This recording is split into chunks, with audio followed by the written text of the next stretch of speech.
Good afternoon. Today's date is Tuesday, August the 13th, 2024. This is the quarterly board work session for the Richland 1 School Board of Commissioners. The time is now 3:04. We did have a start time on the agenda for 3 p.m. We are located at the Stevenson Administration Building, located at 1616 Richland Street, Columbia, South Carolina, 29201. I would like to read this statement pursuant to the Freedom of Information Act for you. All persons, organizations, and media outlets, as requested, have been notified of the time, date, place, and agenda of this meeting. We do have an agenda before us, and I call this meeting to order. At this time, we'd like to state that we will be discussing on the Office of Academics, item 3.01, Strategic Plan Review and Goals, and 3.02, Teaching and Learning Updates. At this time, we'd like to go back to item 2.01, which is agenda adoption. Is there a motion on the floor? Move for approval. Second. It's been moved by Commissioner Harris to adopt the agenda as stated in the memo that is being released. It's been seconded by Commissioner Devine to accept this agenda. Any question or discussion? Seeing none, hearing none, we'll now cast our vote manually. All those in favor say aye. Aye. All those opposed? The ayes have it.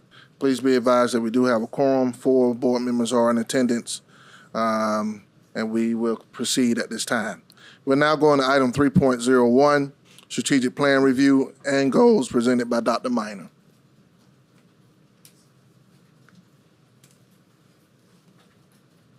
Thank you. Good afternoon. Good afternoon. Dr. Bishop, Dr. Witherspoon, members of the Board of Commissioners. It is my pleasure to bring to you the Strategic Plan Review and Goals, and I am going to turn it over now to Melissa Matarazzo, who is with Studer, and she worked with us to craft this new strategic plan, and you do have the copy of the PowerPoint that she'll be using there in front of you. So, Melissa, thank you. Thank you, Dr. Minor. President and members of the board, thank you for the opportunity to return and take the next step in discussing the implementation of your strategic plan, which you adopted this spring. In the course of this conversation, I'll do a bit of review on why and how we developed the strategic plan, just for the benefit of everyone who may not have heard that when it occurred. And then we'll begin to talk about the steps already taken and those coming next to help folks actually implement what's in the plan. A plan on a shelf is not a useful document, and so we want to make this very useful. As we talked about in the course of the process, a strategic plan is an important tool to define your vision and align your actions. This is the second round of strategic planning with Dr. Witherspoon and with our organization assisting. And as you may remember, there's a lot of continuity between the plan that closed in 2024 and the plan going forward, as you continue to have strong efforts in significant areas. The planning process had multiple phases. Those started last fall of 2023. And as you may remember, we worked through the opportunity to gather input in multiple methods. We worked with a representative steering committee whose names are included in the strategic plan document in order to draft and redraft and revise. We asked the board for input along the way, and then moved that for your adoption in the spring. And now we are moving into this last orange phase in the slide, which is moving into action. As a reminder, our steering committee was made up of representatives in different roles within and outside the district. They were very critical to making sense of the input of your entire community and bringing that to the focused attention of what is in your plan moving forward. We also held focus groups throughout the community, giving folks a voice in response to the questions you see on the slide. And we had a range of representatives from many different groups, from students all the way to your community partners. We were very grateful for their participation. What came out of that strategic planning process, and specifically the focus groups, were some of your strengths and some areas to focus on.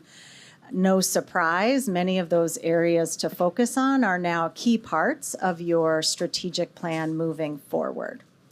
We also invited survey feedback, so not everyone can attend a focus group or have the time or opportunity to do that. So we did broadly offer online surveys to students, families, and your employees. You can see you had good participation. You could have had more, but getting participation in surveys is not the easiest task in 2023 or 2024. Folks are getting a little tired of that. However, there was good information gathered, which again identified strengths of the district to continue and things that you might focus on in the future. Not surprisingly, the survey feedback and the focus group feedback was aligned. Typically, the focus groups give us more context than just the surveys. In a relatively late part of the process, before we brought the final plan for approval, we brought a draft before this board and received good feedback from you and made some of those final changes that you see reflected here. And again, even the board wanted to ensure a sustained focus on the most important things. These things do take a long time to move, so it makes sense that they continue through multiple plans.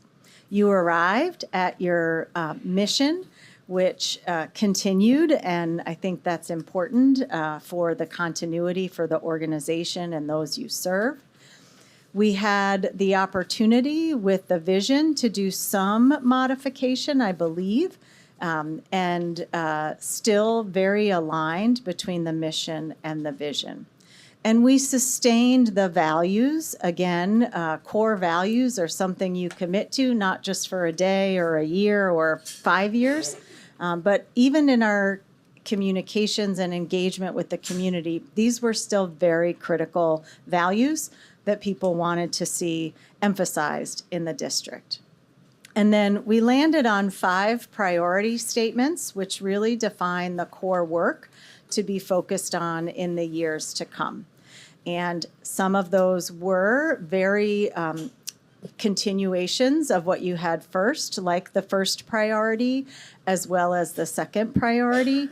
But there were some additions and shifts given the environment we were in post-COVID and in 2023 and 2024 to address better and more collaborative engagement, social emotional well-being being a component of safety, and then really focusing on learning and working environments that are most beneficial for your students and your staff. So we're here now, and a strategic plan as approved by a board is a very high-level document. And what has to happen with that plan is it has to get embedded into the daily work of those folks doing the work. So it doesn't accomplish anything by us having written it down. It helps us accomplish our goals by permeating every level of the organization. And in the coming slides, I'm going to share some examples of where that is already occurring. Typically, and this has taken place in Richland 1, we may update our branding and our materials. Luckily, there was a lot of continuity, so you didn't have to do too much of that. And that's helpful because people get to know your brand, and you kind of don't want to shift it too often, or people start not being able to rely on what they're thinking of. Certainly, starting this summer, and I'll share this a little bit in more detail in a moment, the leaders of all levels, whether that's maintenance and custodians or school principals or senior leaders who are in the room, they're charged with integrating the plan. And so that may look like a school improvement plan that someone is submitting for both the district and the state requirements. It may also be the action planning of a cabinet level member. And the board support that's needed when you get to this phase that I like to encourage folks to think about is expecting ongoing monitoring and reporting on the impact of these actions. And certainly each time you approve the budget and or approve any changes from that, you'll want to be thinking of the strategic plan and how this connects. So very much important that you feel aligned to this. And some of the things already in place that I think you could be looking to is, as you look at the calendar of reports that are delivered throughout the year to you, in this organization, those are linked and aligned to specific parts of the strategic plan. So hopefully that makes it easier to make the connection to those 6 priorities we mentioned and what might end up being lots of different reports in each of those areas. But that is really significant. So here are some examples, first of how leaders were engaged over the summer. You're an organization that dedicates time with your leaders over the summer to reflect and prepare and develop. And so one of their conversations was directly about the core values and engaging in what does that mean to us? Where do we see this in action? And how, as I think forward to this next year, how do we better embody the values? Values need to walk the halls, not just be up on the walls. I'm glad I said that right. So it's important to give even leaders some time to think through and process what those words mean to them. Then in the area of the different priorities for the district, leaders were asked to complete a very common analysis that helps you prioritize for the year ahead, and that is, what are our strengths and weaknesses? Where do we have opportunities or threats? And by doing that, aligned to the plan, it gives people a means of staying focused in the areas that you want them to. And then you'll start to see, and I have some additional examples, that for schools and departments, the important part is taking the big plan and sectioning off the part that you can influence. So for a school, you would have a school improvement plan, and that should be focused on what are the things you can do at the school to support the overall district plan. That won't be everything, but it will be the parts that schools, teachers, principals, counselors can most influence. You can see here that you're also getting your leaders set up for a continuous monitoring and adjustment. Certainly as educators, our ambitions in July and August can sometimes outstrip our reality by September or October, and external conditions can cause us to need to change. And so you can see in these questions, these activities that took place this summer, that it was important to also preview that if something doesn't work, how might you shift?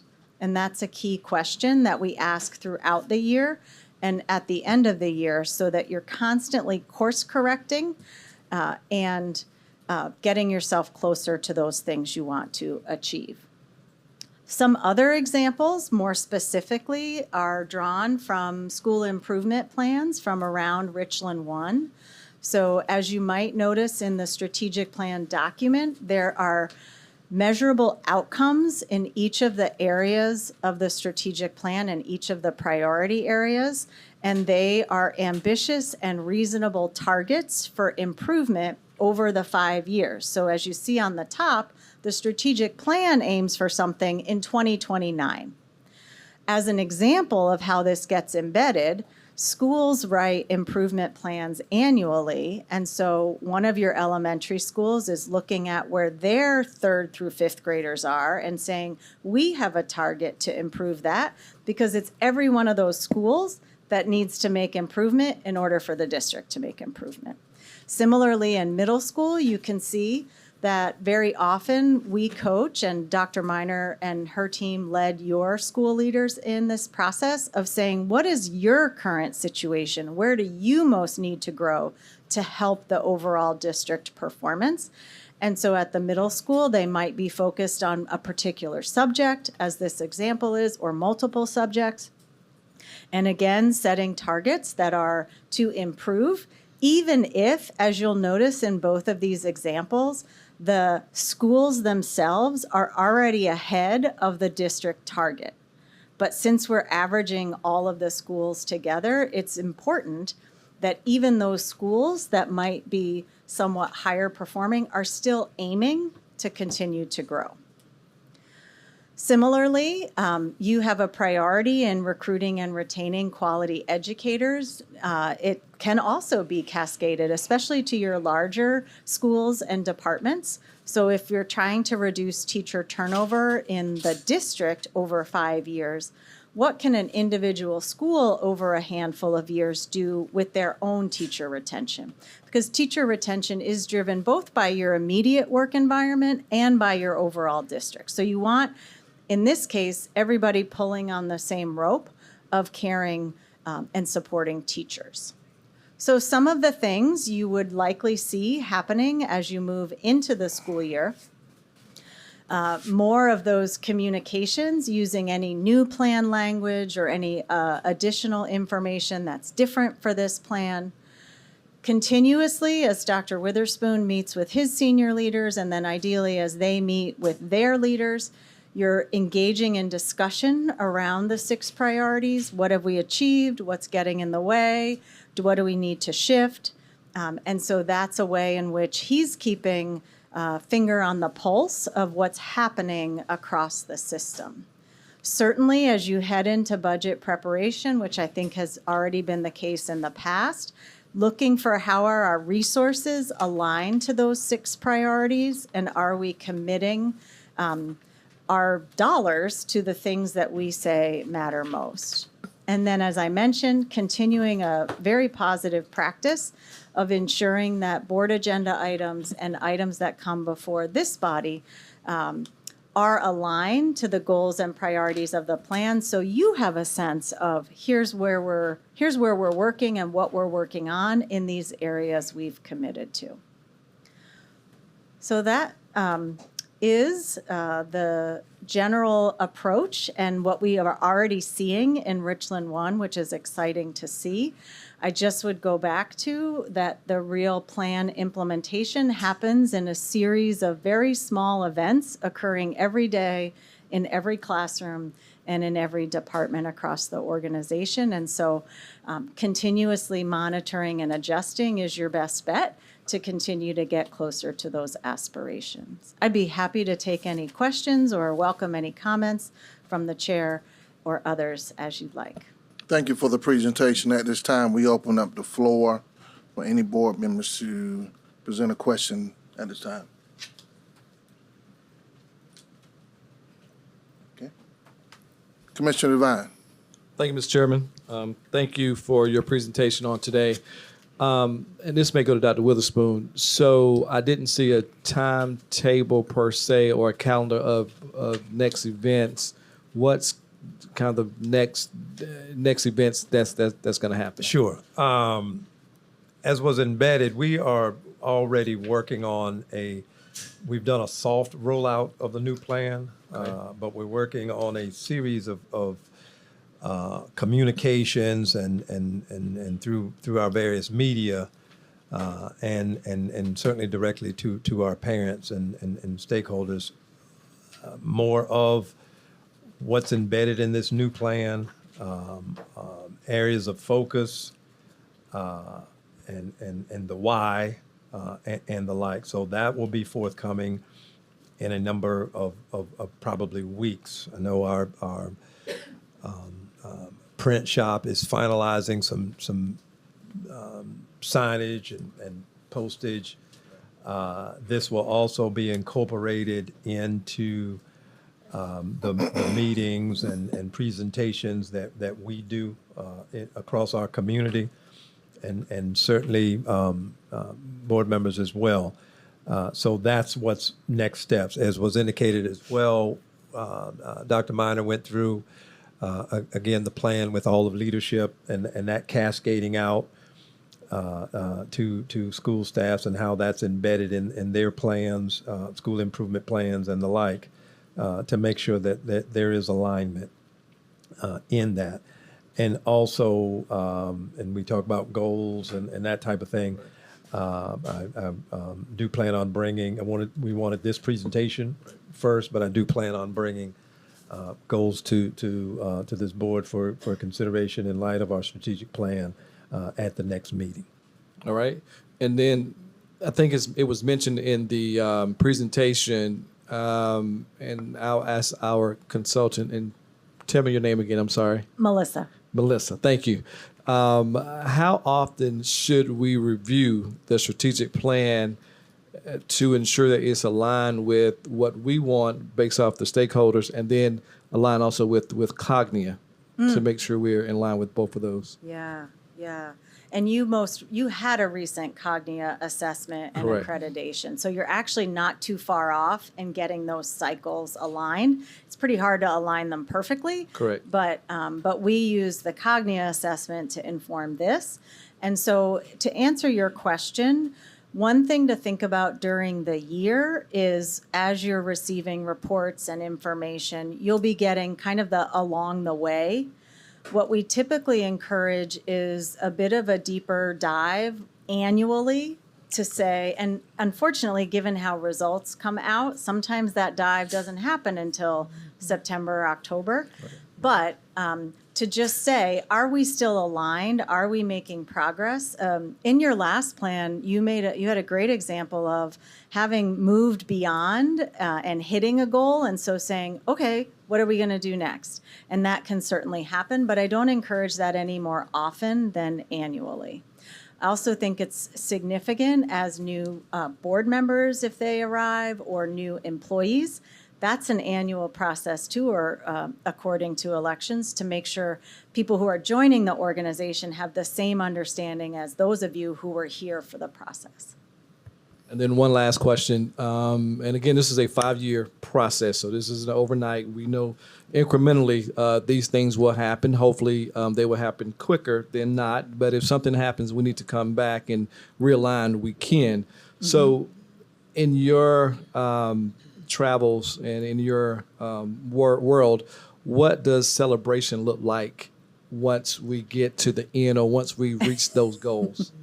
Well, I think it's important to celebrate small wins along the way. So those could be on an annual basis. And again, you set 5-year targets. You also have some of those incremental targets. So I encourage, the state of the schools to be an occasion when Dr. Witherspoon is reporting on, here's where we've made progress, and also being open about here's where we haven't yet. But I do think that's important. I also think spreading the celebrations to the folks who are doing the work is important. So as school improvement plan goals are achieved, as departments make significant progress in the areas they're responsible for, certainly there are organizations that align their recognition to the plan and to the values and mission of the plan. And you could certainly look at that. One more, Mr. Bishop, and I'm a hush. Take your time. In your work, and this would go to us, and I would encourage Dr. Witherspoon to do this, but in your line of work, have you seen where other organizations have put on their websites or put on their media, I don't know what you call it, media presentations that we're Cognia approved, and that we have a strategic plan, just something that to note that's the international approval, not just local, not state, not national, but international approval. And that's something maybe we need to think about as we look to roll this out, that in all of our documents, we put Cognia approved or something that just shows that we're governed by something or just making us do better as an organization. Yeah.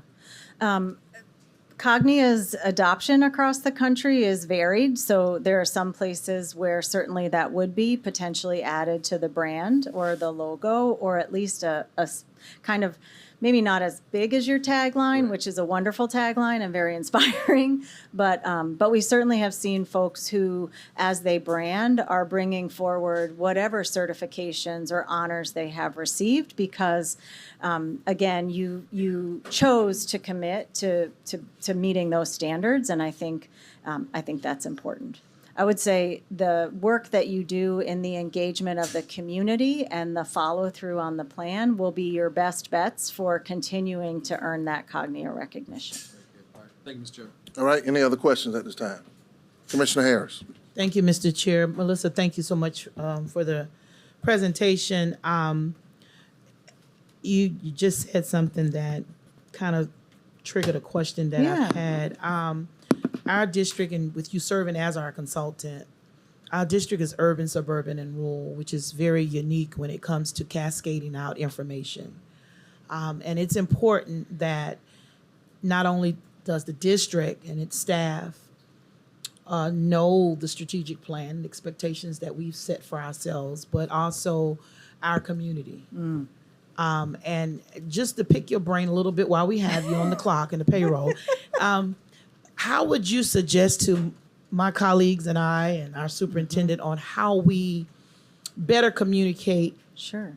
what a strategic plan is, why it's necessary, and how the things, when we're sitting here buying fuel and approving Title I contracts, et cetera, how it all aligns to that big thing called the strategic plan. I think a lot of times we know what we know.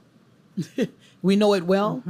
But then there's a whole bunch of people out here that depend on us, that if you said, okay, we're discussing our 5-year strategic plan, they have no idea. And I think it's important that we communicate that. I know we put things on our website and so forth, but we're in a district that everybody doesn't have website, internet access. So we have to be unique in how we communicate to the community as a whole. So what are some suggestions? I know you do this a lot with a lot of folk that have a lot of those unique situations like us. Well, we have it all, urban, suburban, and rural. How do we better communicate what our strategic plan is, what it looks like, and why they should understand what the strategic plan is in our efforts? Well, I can give you some ideas, certainly from an immediate reaction to your question. The first is, I think, framing the communications as the audience needs to receive them. So as Dr. Witherspoon was talking about, pushing out the message in your many channels, the message that a parent is most interested in might be different than the message an employee is most interested in. Right. And quite frankly, very few people out in the community will know every element of your strategic plan or need to. So I often encourage folks to think about who's the audience we're talking to and what would matter to them. Certainly your core values are pretty universal, so I could see that being very consistent, but talking about your 6 priorities, you might highlight certain ones in those communications. The other thing I would just encourage is for people to get accustomed to starting a response with something like, well, we have a strategic plan and a priority in it is this. So the savvier you all get about being able to say that, then they don't have to go find the strategic plan, but you've made the linkage for them. And I think you get all sorts of questions and comments and requests, really always starting with, well, one of our core values is respect, or, those kinds of things. I think that goes further sometimes than mailings or videos, et cetera. I do think short videos, as I know Dr. Witherspoon has committed to, is a good way. But I do think thinking and communicating in ways, and then it's the consistency. It's how long can you keep doing that? So for most of us, we'll be really good at it for the 30 days after this meeting. And then it might start to fall off. So that document you have in your hands, even these slides, having that, by where you get on the phone when you're home or where you do your email, so that it's easy for you to reference, and then it'll become second nature. And I do think for you as well as for others in the district, that kind of having it handy. So posters and things are important, not just because they look nice, but because they keep it front and center. And always starting with that is probably the best coaching I could suggest. I don't know that that I have any recommendations beyond that based on other districts. I do think the annual reporting out in a state of the schools or other method is important, because a lot of people will hear you say strategic plan and they'll glaze over and think, well, that's just a thing somebody wrote. So I think that consistent reporting on an annual basis is important. Thank you, Mr. Chair. All right, thank you. Any other questions at this time? I do have one question. Yes, I sir. might have missed this when I stepped out. I'm a fan of the movie Lean on Me. And when they wanted to achieve a goal, they had to get student buy-in. So what do you see as a part of the student buy-in? Because in the review, you had parents, you had students, you had a lot of Yeah. people. But after you launch the plan, you know, how do you keep getting them to be involved year after year to make sure they're part of the goal achievement? Yeah. It's one thing to be part of goal setting, but how do we get students for the next 5 years to be a part of that goal achievement?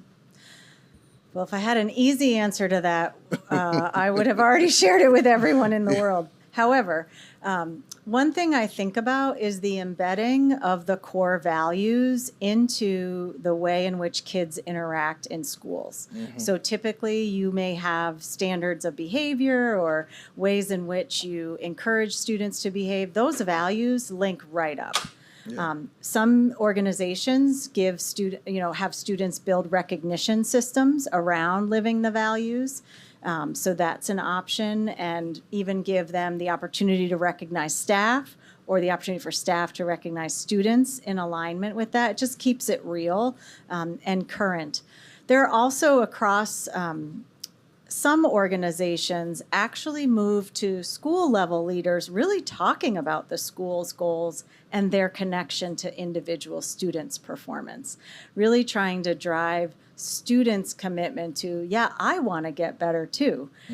Because it's really, I mentioned it needing to happen in daily work. It has to happen in kids doing different things than they've done before, because that's part of what helps improve. I think the other part is, as you're doing the reporting and updating the community, thinking about if your secondary schools have student councils or other leadership groups, maybe a captain's council or something like that, embedded in their work, because they're leaders in their own school, and certainly they can help pull on the rope as well. Yeah. I do appreciate that, because I almost see each tier of our public school system, elementary, middle, high school, moving in synchronization towards achieving this goal, because it's not the 5 years of the 8th grade coming out at 12th, right? It's every child, every day, on all levels. So that's pretty good. And no question here, but Dr. Witherspoon, as I see, embedding plan deals with budget preparation. I do understand that would mean that we will continue some budget items, and some budget items may be sunsetted, right? That is correct, depending on a number of factors, budget itself. But again, as we work with the budget, we take feedback from the board. Yeah. Actually, all throughout the year. Yeah. We listen to comments and feedback that you give. And I would say, and I don't have a problem saying this, the board, in your feedback and recommendations, approvals, and so forth, what we bring to you has, which strategic plan goal that said item speaks to, and you all have been consistent, if you will, in your feedback and comments and your approvals. Yeah. And I know several of you even flat out ask, how does this fit with our strategic plan? Correct. Which Yeah. is a very legitimate question. Absolutely. So that will continue to be embedded in the process as well. Good. Yeah. Good. All right, last chance. Any other questions or discussion? Thank you so much, Melissa. Thank We you. appreciate you. Thank you for your Appreciate the presentation. time. Thank you. Dr. Witherspoon, we appreciate you. We look forward to you and your staff coming before the board to help us definitely be successful at every point and turn of this strategic plan. Absolutely. All right. We're now going to item 3.02, which is teaching and learning updates, presented by Dr. Williams.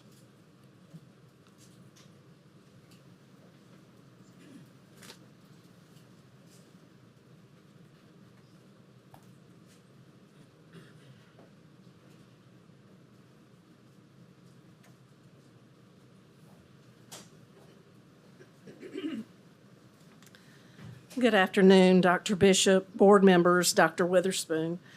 From Teaching and Learning today, we have 3 presentations that we would like to share with you, and again, want to thank you for the opportunity to do so. First, we'll have a Medicaid update on behalf of the 5 departments that are involved in Medicaid processes. That presentation will be led by Ms. Sturdivant and Ms. Dixon. Following that will be a presentation about new course approval processes for local board-approved courses. And that presentation will be conducted by Dr. Hassinger. And then I'll come back and provide you with an update on our transformation work. Thank you.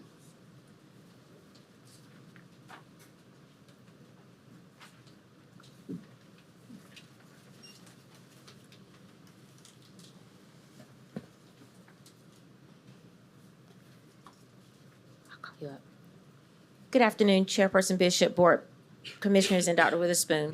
Teaching and Learning would like to provide you with a brief overview of Medicaid billing.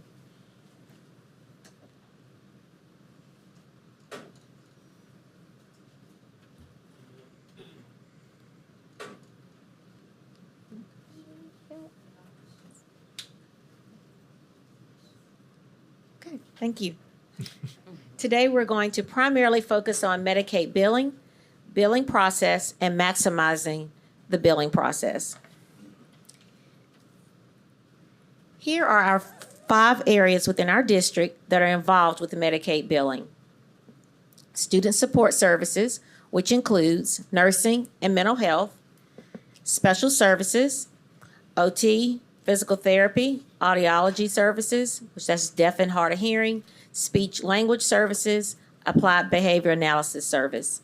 Transportation, the Office of Extended Day Programs and Strategic Partnerships, and finance, which finances participation primarily focuses on administrative costs. And I want to go back and highlight billing and our strategic partners. For example, Prisma Health and Eau Claire Cooperative provide telehealth and other support services for our students. This office also utilizes nursing services for after school and summer school. At this time, LaJamie Dixon will explain what the billing entails.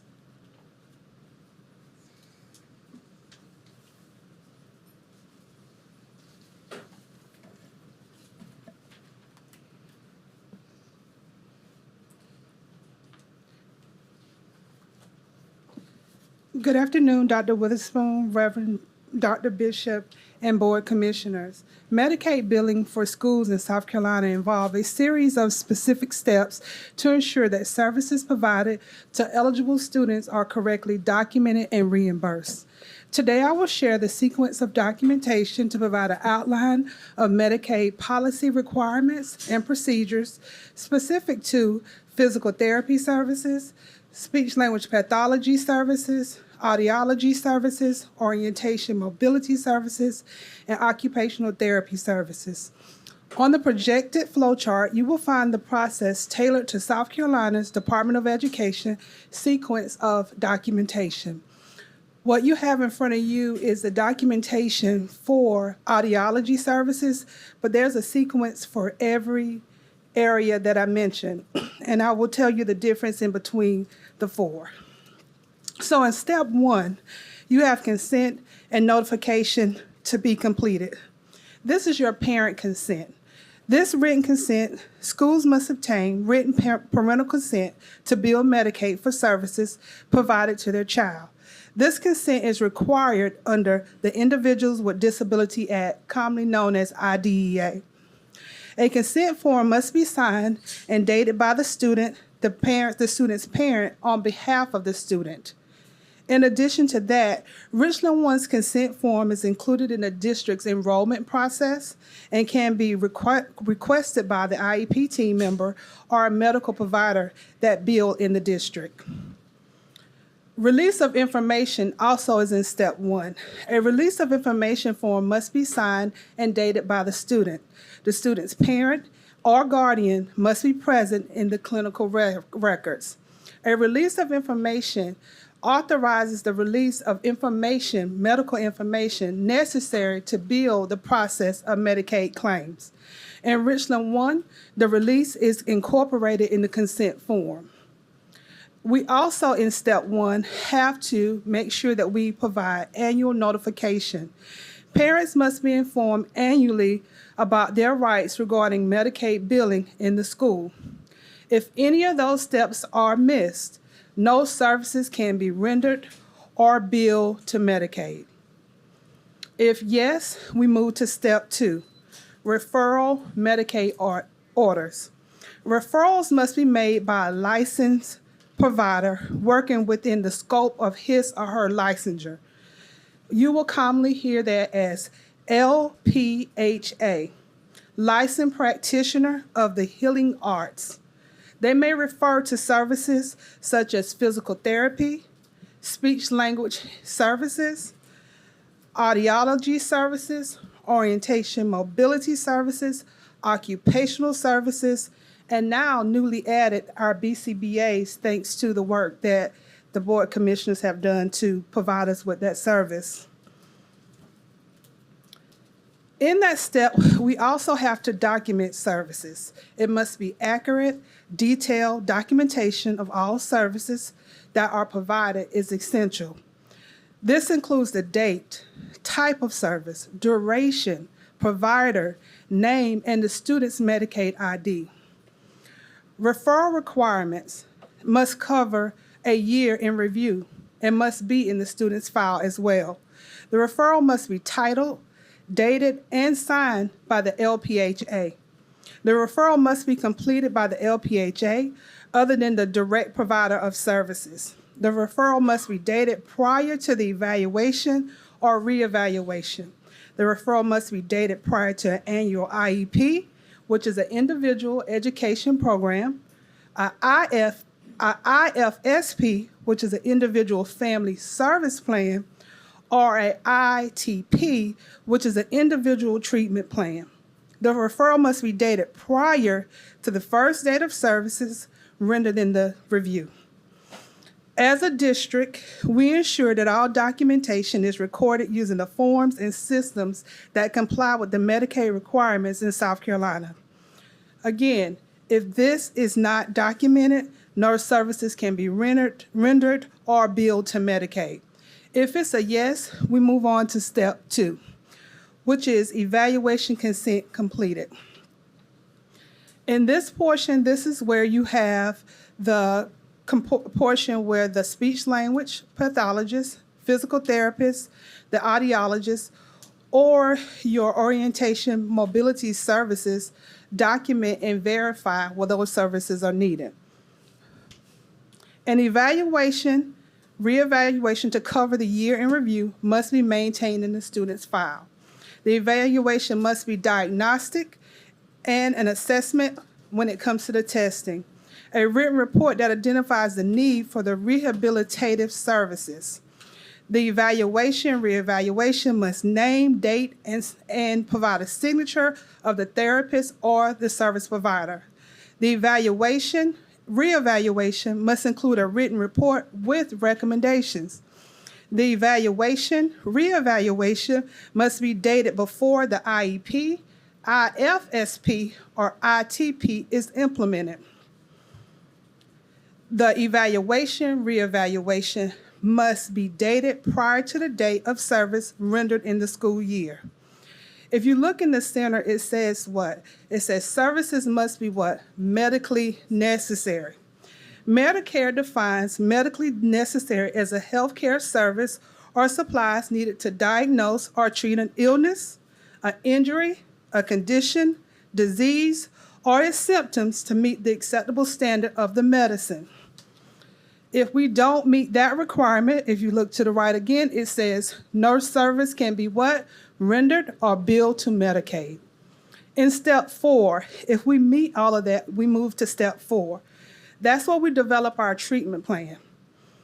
Medicaid treatment plan requires that we cover a year in review and must be present in the student's file. The treatment plan must be signed, titled, dated by the therapist and service provider. The treatment plan must be dated prior to the first date of service rendered in the year in review.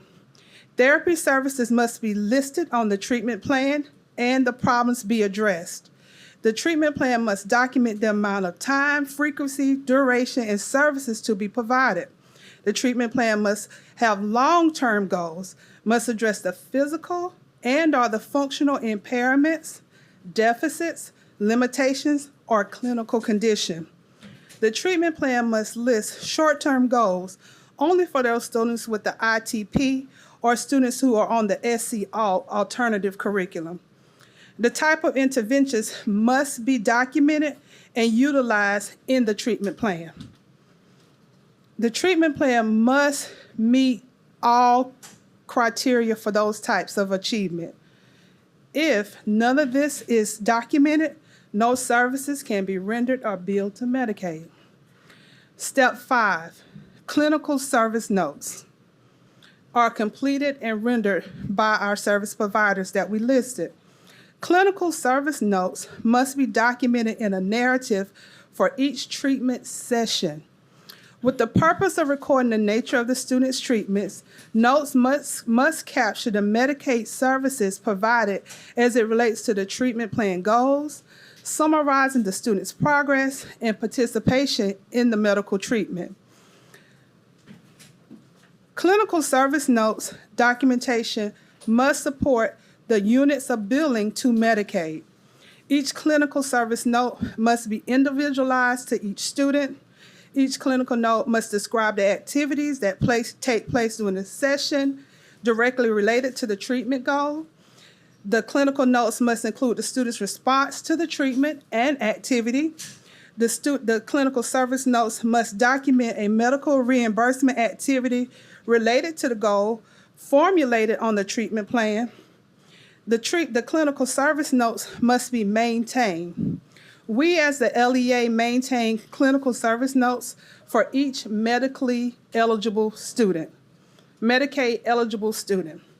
Students that include documentation on all Medicaid reimbursement services to justify Medicaid billing. Clinical notes must be current, meet documentation requirements, and provide a clear description narrative of the services provided and progress towards the treatment goals. Records are kept to document the post-payment review. In absence of the appropriate completed clinical records, previous payments may be recovered by the South Carolina Department of Human Health and Services. It is essential that we keep internal records to ensure that the services are medically necessary, appropriate both in quality and quantity, and that service delivery documentation and billing complies with Medicaid policies and procedures. Note, step 5, if none of this is documented, no services can be rendered or billed to Medicaid. In step 6, which is our final step, progress summary must be completed every 90 days. The progress summary is a written note outlining the student's progress that must be completed by the service provider at least every 3 months from the start of the date of treatment when the medical necessary treatment occurs. The purpose of the progress summary is to record a long-term nature of the student's progress. The progress summary must be written by the provider, must be filled in by the student's clinical records. The progress summary must be developed as a separate document and may appear in the clinical notes. If progress summary is written as a clinical service notes, the entry must be clearly labeled progress summary. Progress summary must be completed every 90 days from the start of treatment. Each summary must be dated, titled, and signed by the rendering provider. Progress summary must be co-signed. So in our district, we have assistant speech language pathologists. At one point, we had assistant OT and PT. And the lead for those areas will have to sign off on the assistance documentation. Progress summaries must describe the student's attendance at therapy. Progress summaries must document the student's progress towards treatment. Each progress summary must be continued, needed treatment for that student. No services are rendered if all of that has not been met.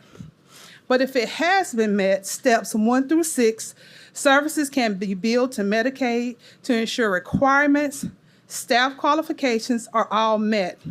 As we move forward with continuing to document compliance through our audits, ongoing training, and communication with our stakeholders.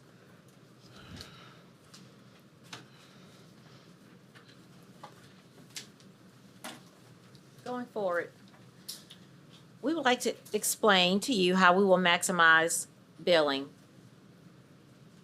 Through monthly, quarterly Medicaid leadership team meetings, which all 5 departments, we collaborate. We've already had our first meeting the other week.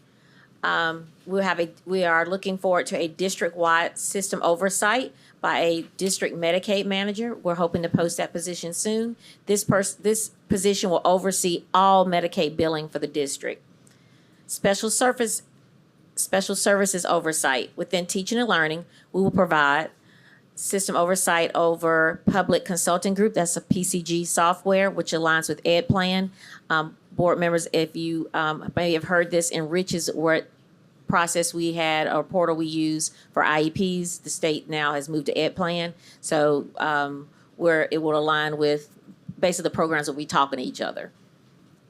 We'll have oversight by a compliance and quality assurance manager and oversight by a Medicaid data manager. And those 2 positions will be within student support services. I'm sorry, in special services, not student support services. The next slide is just basically a graphic of what we're trying to do. If you will see that there is that district Medicaid manager will be the litmus to hold us all together for the accountability piece, to check checks and balances, to give us updates, how we're maximizing any errors, any opportunities where we can expand Medicaid billing. At this time, Chairperson Bishop and Dr. Witherspoon, I can take your questions. All right. Thank you for your presentation. Any questions at this time from the board? Commissioner Harris. Just a question for clarity, and I know you're saying that we're looking to post this position for a district Medicaid manager. Kind of hold us all together. Dr. Witherspoon, what's there now? We have the various shops. We're doing that, but again, to maximize and some overarching oversight and support from all of the five areas of Medicaid billing. It was kind of being done independently in those various shops, but somebody to, again, kind of make sure everybody is doing what they need to do to maximize what we can bill. So this individual kind of be the person that those folk in those 5 shops make sure that everything is being completed and done right and submitted. Per flow chart and all of that, do all of that check and balance, yes. Okay. And then one second question. You talked about, and I'm going to go back to LaJamia's presentation, the written notes, the CSN stuff, all of that. That is done by our licensed social workers, folk of that level. Yes, it would be any of the therapists. So that could be a speech pathologist, that could be an OT, PT, those individuals. Okay, and you talked nurses. about the individual that signs off on those summaries. Is that the same, or is that somebody in-house that we have doing Same it? person. So the same person that writes the note signs off on the summary? Is reviewing it? Okay, and I'm confused. I know a little bit about this stuff, because I've worked in it.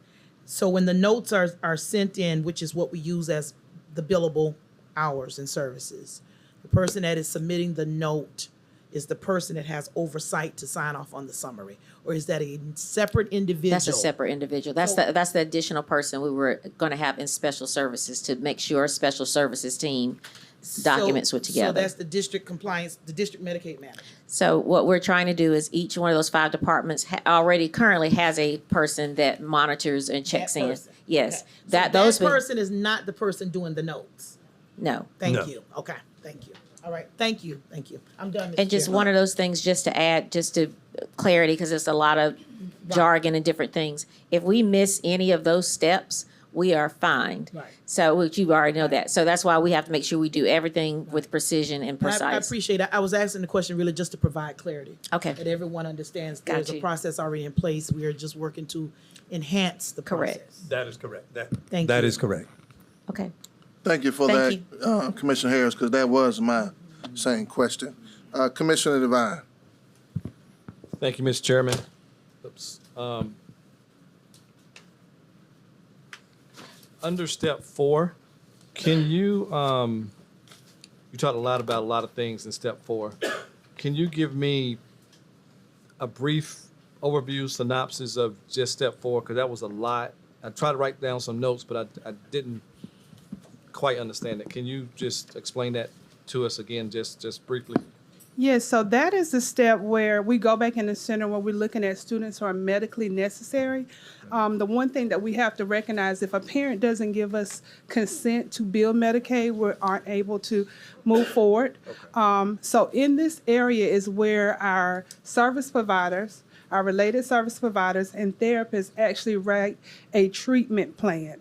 So that's outside of what they have for an IEP. That's a treatment plan that they have to write that shows the medical necessity and the types of interventions and services that we will be providing for them. All right. And then in step 6, you mentioned a written note. Can you explain what that is? So that has been implemented to summarize the services in the treatment plan. So every 90 days, they have to summarize actually what they have done in the treatment plan. So it's a lot of detailed work in addition to already the services that they're providing in the IEP. Okay.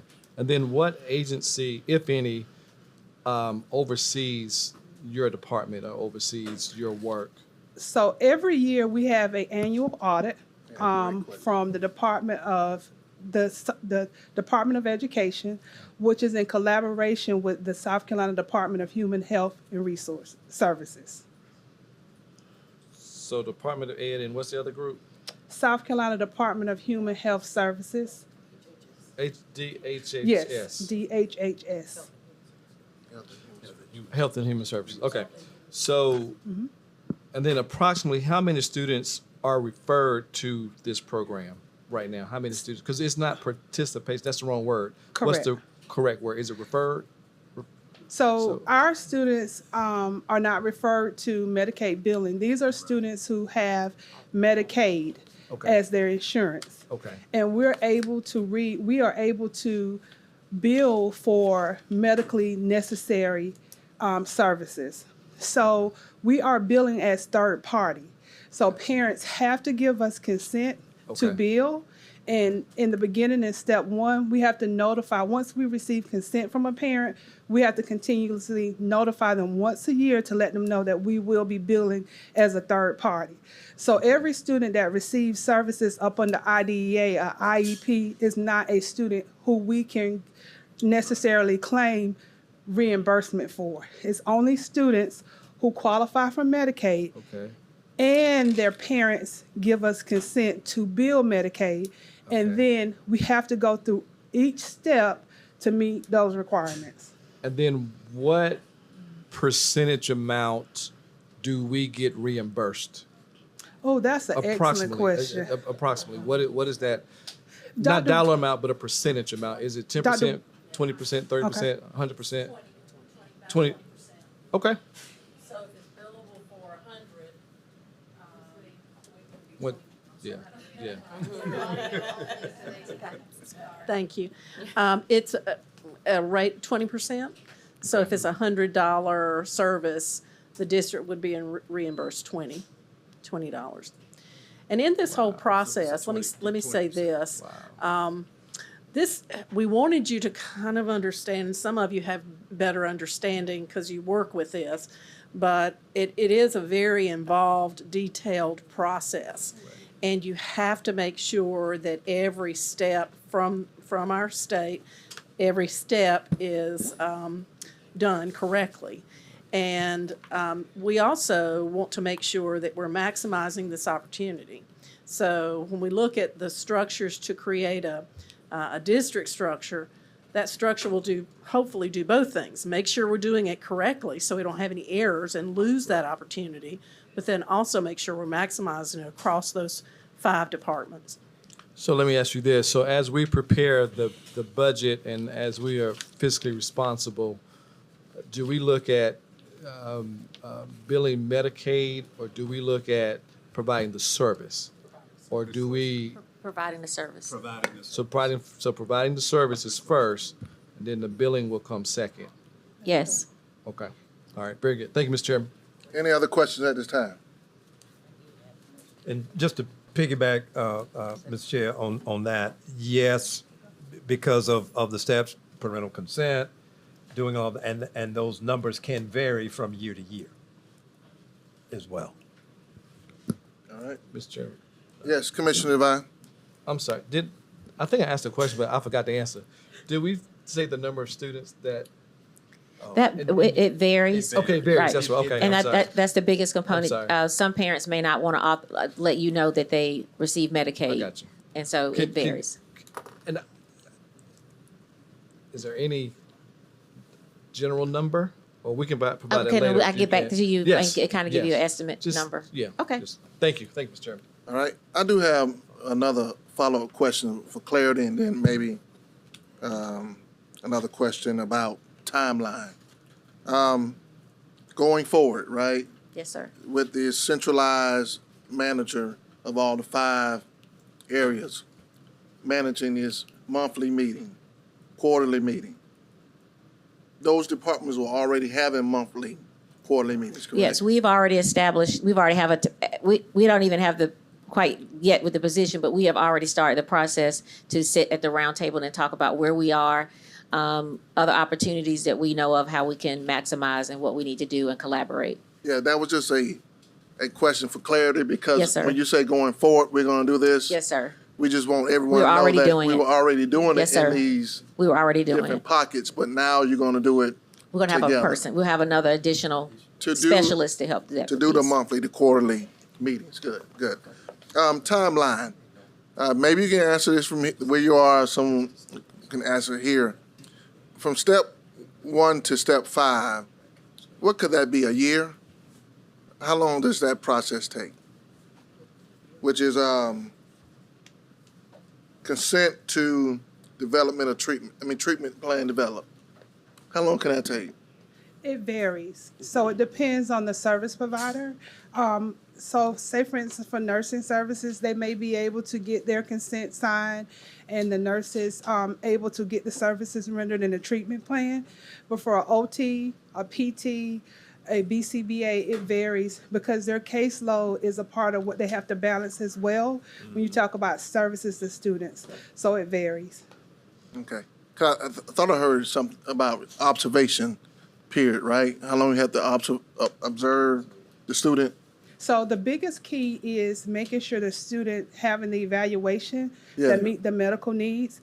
And then from there, being able to write a treatment plan that addresses the medical needs and not the educational needs. So when you're thinking about an IEP, that is educational needs. Yes. So our service providers, related service providers, are asked, in addition to the educational components, they're asked to also write plans for the medical components of those few students. So we may have students who have Medicaid and the parent gives us consent, but they don't have any medical necessities. Okay. Thank you for your response. Oh, okay, Commissioner Claiborne and Commissioner Harris. Thank you so much for the presentation. Now, with consideration that, this is a definite need, because of the income levels in our community, my question was about the branches. You know, I see the 5 branches that are going to be reporting or under the district Medicaid manager. Now, will the district Medicaid manager have a team aside from these individuals that will be able to?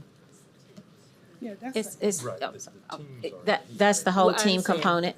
That's the whole team component. It's the Oh, whole that was my team question. I component. just Yes, wanted to ma'am. make sure. It's the whole team component. So that's I the was whole just team using that component. as a graphic to show how that position is going to impact Okay. maximizing the services. Gotcha. Well, the billing services. Okay.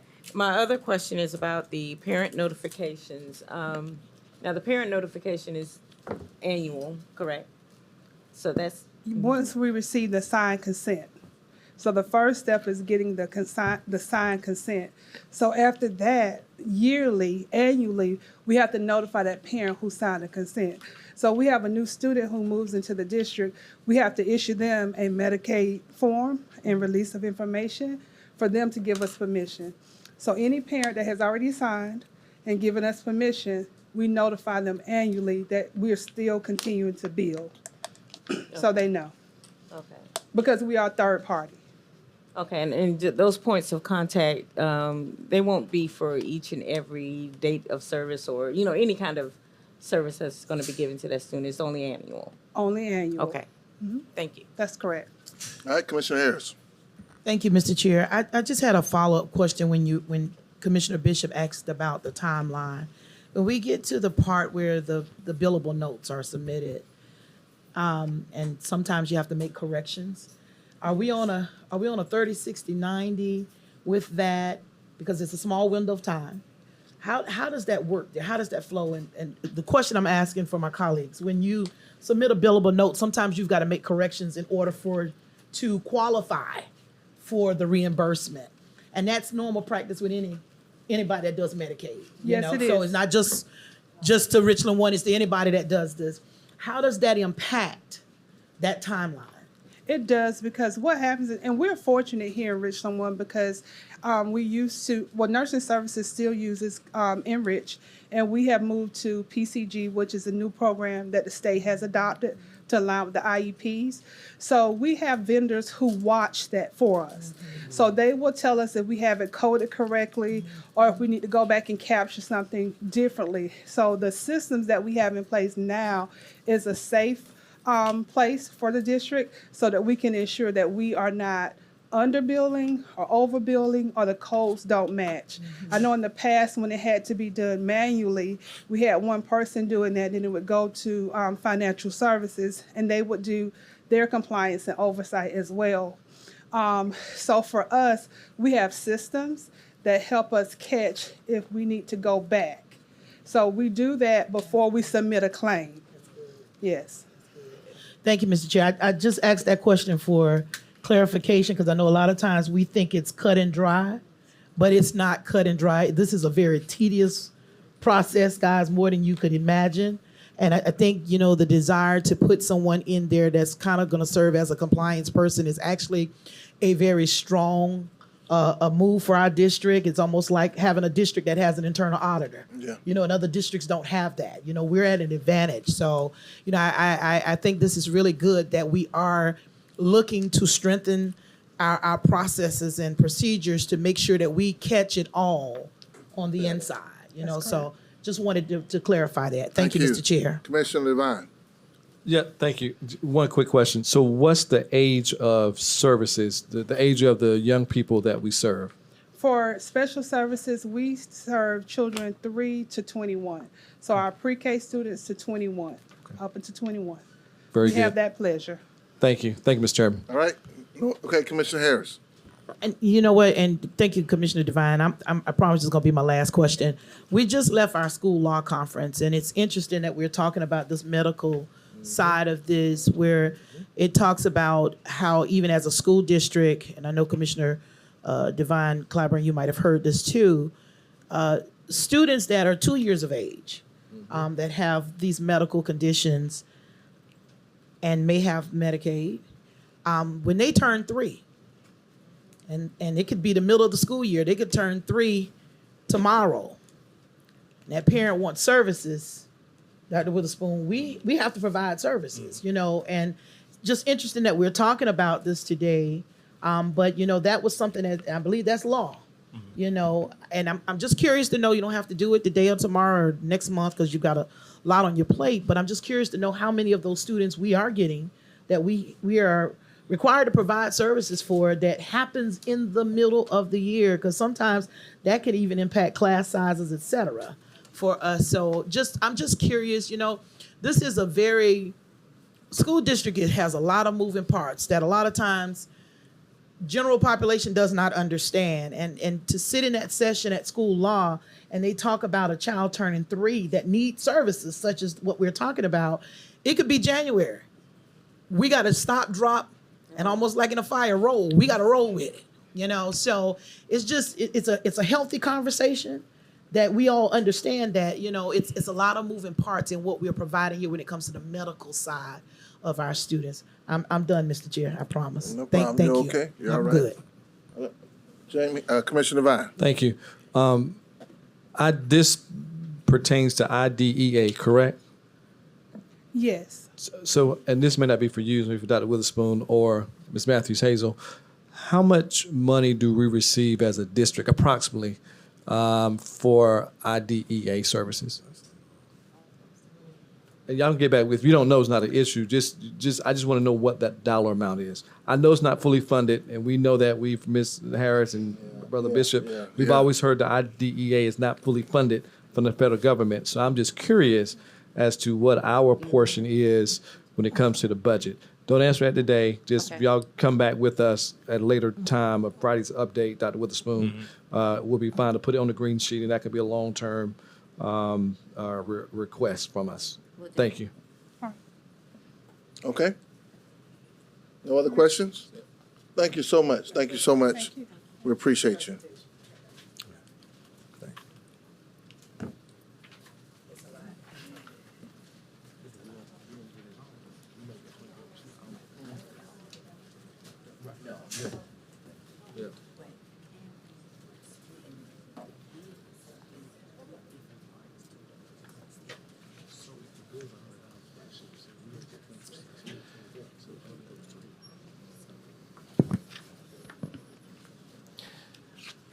Good afternoon, Chair, Dr. Witherspoon, Board of Commissioners. I was asked to share a little bit of information today about LBAs, that's local board approved courses, and the process to have a course approved and provided to the students of Richland 1 in-house. So I'll provide a little bit of information about that today. I want to apologize in advance. I have no idea how, but I have sat here and found 2 typos in about 4 slides. And anyone who knows me, I abhor mistakes like that. So Dr. Williams, I'll hold myself accountable later today. All right, so let's get started. First of all, the process is overseen by the Director of Secondary Education. So that's who kind of sees this through. In the position of executive director, there's also some additional and auxiliary support, but really primarily it's overseen by the director of secondary ed. We have a comprehensive list of all LBAs that's kept on file, and many of them are obsolete currently. And so we're actually sorting through those to get some of them removed and make sure that those course codes are not floating around out there. LBAs always count as non-specific content area electives. That's an important point. It can't count as an English elective, even if it's related to English content. And it can't not elective, I'm sorry. It can't count towards graduation requirements as an English course or as a social studies course. Even though it might be a Latin American history course, it wouldn't count as a history credit. It would count as an elective. And then finally, the creation of an LBA is kind of a last resort. We'd really much rather use the state-approved courses or other LBAs that are in place that we have, or maybe one of the innovative programs provided at the state level. There are a number of reasons for that. Number one, we don't have to develop the course. It's already there for us. So you'll notice that one of the first steps is to determine whether or not there's something else that could fill this need. So I'll take you through the steps today. Stage one really begins with an interested party in a course submitting the request through the new course and course code activation request form. It's essentially a Microsoft form that's available to all of our counseling leads and all of our administrators here in the district. And if they need a course code activated, that is how they go about requesting that from the Director of Secondary Education. And then at that point, there's collaboration with the Power School team. But also, if an individual would like to request a new course or be allowed to develop a course, this same process is followed. So there's one site for all that good stuff. Once they've done that, the director reviews state and local courses to see if something might align with the requested content of that course. So if there's something, I just mentioned this, something that can serve the purpose, then the director would reach back out to the requesting individual and discuss whether or not that would serve the need. If not, the director would then share the proposal of the requester with the Executive Director of Secondary Education for approval to move forward. Assuming that is approved, you slip into stage two, where the Director of Secondary Education collaborates with the initial requesting party. At this point, the course is named, a basic structure and outline is developed, and a description of the proposed course. Now, this is not necessarily a full-blown syllabus at this point, but it is kind of an outline and a structure because that's necessary to take it to the next step with the board committees. Now, collaboration, this is important. Collaboration with other relevant departments happens at this point. For example, if you intend for this to be an honors course, you're going to have to work closely with our advanced academic programs department. If this has a CTE element, we're going to need to pull in our folks from CTE, et cetera. That basic information and framework is then presented to the Curriculum Instruction BOC Committee. At that time, if the committee approves for that to move forward, it is presented at a Board of Commissioners meeting for approval to move forward in course development. Stage three is really about that course development. The Director of Secondary Education returns to the original requesting party and basically sets up parameters for the development of the course. So we still, no matter who is developing that course, it must fall within the the confines of the Richland 1 instructional framework, as well as our content area expectations, and possibly the honors framework. Again, that's an important step to make sure the state will honor an honors credit for an LBA. There are some extra hoops we have to jump through. Now, particular focus is given to interdepartmental collaboration at this point, as well as collaboration with potentially outside resources like community experts. State Department consultants have been brought in. We worked with the State Department very closely recently on the develop of some real estate courses where there was a course code, but we want to develop curriculum unique to Richland 1. So that's an important aspect. And then also an important aspect is content and any type of text selection. We have to make sure that we're in the guidelines provided by the state and also our own expectations that have been presented by elementary and secondary education for text selection. Once that's complete and the course has essentially been developed and is fully approved and vetted, that LBA is then added to the Richland 1 Master Course Catalog, which is often referred to as the MCC. A course code is assigned and schools are notified, schools that are interested in offering that course notify the Director of Secondary Education. Of course, the requester that school is tremendously interested, I would imagine. And if they intend to offer the course, we can activate that course code for that given school in collaboration with the P3 team, the Power School team. And at that point, students can register for the course. Again, not all courses are offered at all schools, but especially in a case like an LBA, once it's offered, it can be offered everywhere. As long as there's interest and there's staffing appropriate in that school to offer the course. Now, that was a very, sorry, I went the wrong direction. That was a very quick overview of the process. It is quite simple when you look at it in terms of how linear it is, but it is complex in terms of the course development. So the process for approval really could be done within a month and a half, 2 weeks, a month and a half, 2 months, okay? But the course development could take anywhere from months to years. So every year, annually, we have a deadline in early November. Anyone who would like, for example, would like to submit a request for a 25-26 local board approved course. Well, their deadline is roughly the middle of November. Last year, it was November 15th, to be exact. So the request for that course must be in at that time, so we potentially have the time to get approval before Christmas or maybe in January, and then have roughly 5 to 6 months to really flesh out that course and work with collaborators to ensure that it's meaningful, interesting, and engaging for students. Any questions or comments? Any questions at this time? Commissioner Harris and Commissioner Myers. Thank you so very much. Thank you for your presentation.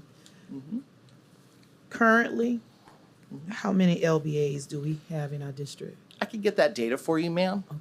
I can tell you that on our comprehensive list, many of them need to be terminated because they're outdated courses. Okay. But I will make it a point to make sure that I get that information to the superintendent. Okay. Do we have anything, Dr. Wisman, I know some time ago, years ago, the board and yourself, we were in a conversation talking about those life skills, the financial literacy, et cetera. Did we ever make a move on that? Is that something we still are interested in doing? We were talking about some of the things that our young people needed before they leave us. And I think you might remember some of that with the interviewing skills. It was when we were doing the Dress for Success, and we were talking about, this probably was about 6 years ago or longer. Sure. Do we provide the financial literacy piece under the LBA, or is it something that the state already I has? know the State. State has the it. state had put something in place a couple years back. Right. So now every graduate in the state of South Carolina has to have a half credit of what's referred to as personal finance. Thank you. Now, we do still offer our advanced personal finance. That is a 1.0 credit. Okay. But that is now a requirement. I will also mention that now we have instituted at all of our high schools and ROMC the JAG program, Jobs for America's Graduates. Right. And so those JAG courses, they are classes just like those AVID classes. Those skills that you're referencing are taught in those courses. Okay. And then, and I got some more questions, Commissioner Bishop. Okay. Some time ago, I had a conversation with Congressman Clyburn. He talked about when we were in school, Aaron, we provided middle school JROTC. He talked about, Dr. Witherspoon, I think you might have been there as well, how we need to look at bringing programs like that back. And I know we're talking about LBAs. Would a consideration of bringing JROTC skills to the middle school be something that would fall under the LBA? Because he was talking about the progress of this district, the impact that that program had on this district with our students and their mindsets by the time they got to high school. And he actually said, I would just love to see Richland 1 bring that program back. We did talk about that at the Right, time, and we I was did. at the same event that Right. he spoke about that. We did at the time do some exploration on that, and Commissioner Harris let us do some follow-up. But I know I did find out, we found out there are, from a state perspective, like it has to be close, and Dr. Williams, I know I'm asking you with following up on this, in close proximity to the middle school, had to be in certain proximity to the high school, and so forth. There were some parameters Okay. on that, but we will certainly reinvigorate that Right. that ask and see what we can find out. Okay. And then on the heels of that, I know we've had some conversations some time ago, even with the sheriff, about how we provide the firefighters program. And we provide a certain level of even health science when it comes to, EMTs, et cetera. And we talked about a police academy. and some programs there for that. Question is, would this be something that would be under the LBA? Because there's nothing offered from the state level. So in that case, what very often happens is we can work with the State Department to do, well, we can do an LBA for just about anything we want to. Right, Let me right, say that right. first. We have to be careful and it has to be rigorous. Right, right. We don't want a bunch of LBAs and maybe, well, I don't want to Right, demean anyone's right, field, but right. simple stuff. Right. However, I will tell you that potentially could be what's called a program of innovation. I'll give you an example. Our Right. CDL program was really a local board approved type course through the program of innovation with the State Department. And then about 3 years later, the state made it, an official completer. Right. So that was an area where Richland 1 was about 3 years ahead of the state. Okay. And so potentially it could be something similar to that, the same way with like the firefighter programs. Right. But LBAs could be created for that. Okay, and is there a way that these courses could be provided virtual for schools that don't have the program? For instance, real estate is at a particular high school. Right. But there is a way that we could do the tiered, I mean, at some point, we had tiered classrooms in all of our high schools. I don't think we really use those classrooms anymore as much, where the students could virtually, still have the instruction there. Is there a way for those students that may be interested, that may not have it on their campus, that they can still participate in an LBA program if it's not offered face-to-face in their school? So there are some complications to that. Okay. The simple answer is yes. Dr. Prince and I used to work together to try to make sure kids at a school with no French teacher got a French teacher from another school, and it was broadcast and that kind of thing. So the simple answer is yes, it can be done, but it is more complicated than that. And the reason for that is there are state guidelines we have to abide by that relate to dual modality. So when teachers are asked to teach virtually and face-to-face at the same time as opposed to one or the other, it can get complicated. And I can't really speak to those regulations without pulling them, but I do know that there are some aspects of that that would have to be reviewed. Yes, All ma'am. right, thank you. And just, Mr. Chair, just a comment, Dr. Witherspoon. I'm mentioning some of these programs because, one of the things we pride ourselves on as a district is providing career pathways. And you have more and more young people that are leaving us that are not going to college but are going into the workforce. And a lot of times you see law enforcement and all these other guys out here looking for some folk. And we do have a group of young people that are interested in this, and it's interesting to say, they graduate and then a few years go by and then they do sign up to go into these different areas. So if we could look into just providing some type of a launching pad into some of these careers, if we can through the LBA system, it would be a good thing. Thank you, Mr. Chair. All right, Commissioner Myers. Educate me on the request. Like, how does somebody send in their request? What are you looking for when they do send in their request, and how long the process might take? Sure, absolutely. And if you like, I could show you the request form, the kind of information that's on that. I can pull that up for you if you like, or I'd have to get someone to click for me. But essentially, if someone has an idea, it starts with an idea. I'm going to make up an example for you. Dreer is very arts-driven. And musical theater is a big part of what they do. Let's say they want to have a musical theater class. Well, that doesn't necessarily exist at the state level. And there is not an LBA, I happen to know for a fact because I've looked before. So what they would do is they would click on, they would talk with the principal, of course, first. And then someone in the school, probably whoever is the leader of the project, would click on that link and fill out a series of questions about what they're interested in. That generates the conversation and begins that timeline.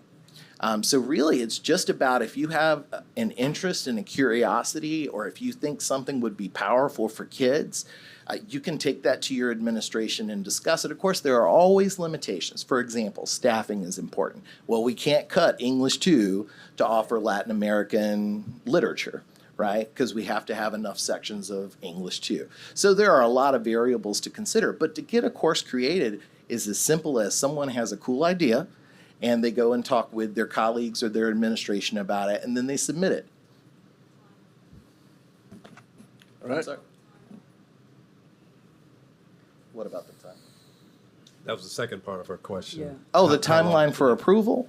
Yes, I believe you stated something around November. What, right. So I apologize that I didn't hear the second part of that question. I'm sorry. Typically, our deadline for submittal for the following year is early mid-November. And the reason we give them as long as we can give them. And the reason for that is it takes about 2 months to get through the committee and board approval process, and we cannot begin writing the course without your approval. And then writing the course can take a long time. You've got to write units of study that fit within our framework and our content expectations. So you're going to be bringing in some of the best teachers that you can find in the district related to that subject. You might be bringing in an expert from the university or maybe someone from the community who knows a lot about that, so you can get some aspects to make it relevant, culturally relevant to South Carolina. So there's all types of things that can happen. But in general, those courses can be written by the end of the year and therefore put in that master course catalog for the following year. And an outside source or outside company have to follow the same process as well? Well, they would. So the tradition here is that we don't use outside sources to write our courses. They tend to be written internally. However, they often consult. So if, for example, if we're doing like a very heavy honors course, we might work with our AAP office to bring in our folks who help design our honors framework to make sure what we're presenting to kids is rigorous enough to qualify at the state level for that 5.0 instead of 4.0. But in general, we develop in-house for local board approved courses. Yes, ma'am. Saves money too. Thank you very much. I appreciate Yes, ma'am. I'm sorry I didn't hear the second part of that question to begin with. It's okay. All right, Commissioner Clyburn. Thank you so much, Dr. Hassinger. My question is related to the, and Commissioner Harris brought this up, the financial literacy piece. I understand you're saying it is offered in high school, but are there, I think at one time we did have middle school. So at some of our middle schools, and to be specific about what and where, I would have to do a little research. Okay. But at some of our middle school, business courses are still offered and finance courses are still built into some of the rotational, like the elective rotations. So that does still occur in some places. And of course, financial literacy is embedded in the curriculum in many ways. Now, the course Personal Finance, the half credit that's required, it is extremely direct, and the expectations that, so it's an intentional course.